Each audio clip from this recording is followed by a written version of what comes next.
সম্মানিত ভিউয়ার্স, আসসালামু আলাইকুম। আজকে আলোচনা করব রড নিয়ে। আরসিসি স্ট্রাকচার অর্থাৎ বিল্ডিং, ব্রিজ, কালভার্ট ইত্যাদি এর প্রধান উপাদানগুলোর মধ্যে একটি হলো রড।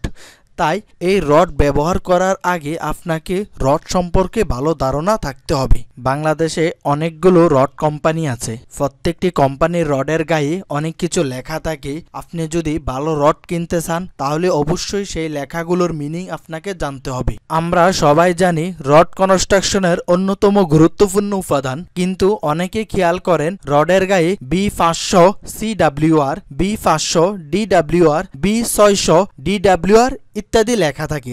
এই লেখাগুলোর মানে কি, কেন এগুলো গুরুত্বপূর্ণ, এগুলো বুঝে না কিনলে কি সমস্যা হতে পারে?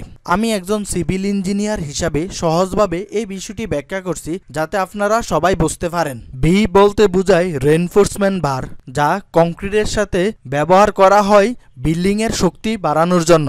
500 অথবা 600 এটি রডের ইয়েল্ড স্ট্রেংথ নির্দেশ করে, যা 500 অথবা 600 মেগাপ্যাসকেল। অর্থাৎ এই রডটি 500 অথবা 600 মেগাপ্যাসকেল পর্যন্ত টেনশন বা চাপ সহ্য করতে পারে। CWR হলো কোল্ড ওয়ার্ক রিবেট। এটি ঠান্ডা প্রক্রিয়াজাতকরণ করা রড। এটি শক্তিশালী কিন্তু নমনীয়তা তুলনামূলক কম, সাধারণ কনস্ট্রাকশনের জন্য ভালো। DWR অর্থাৎ ডাকটাইল ওয়ার্ক রিবেট। এটি বেশি নমনীয় ও বাঁকানো সহজ। ভূমিকম্প প্রবণ এলাকায় বেশি ব্যবহার করা হয়। বড় ব্রিজ, হাইরাইজ বিল্ডিং ও নিরাপদ স্ট্রাকচারের জন্য উপযুক্ত।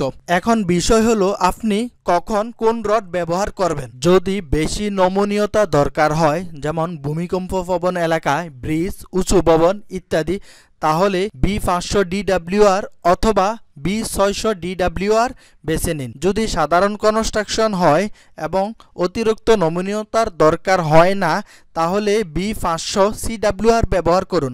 এখানে B600 DWR হলো অতিরিক্ত শক্তিশালী, যা মেগা স্ট্রাকচার, ব্রিজ ও টানেলের জন্য উপযুক্ত।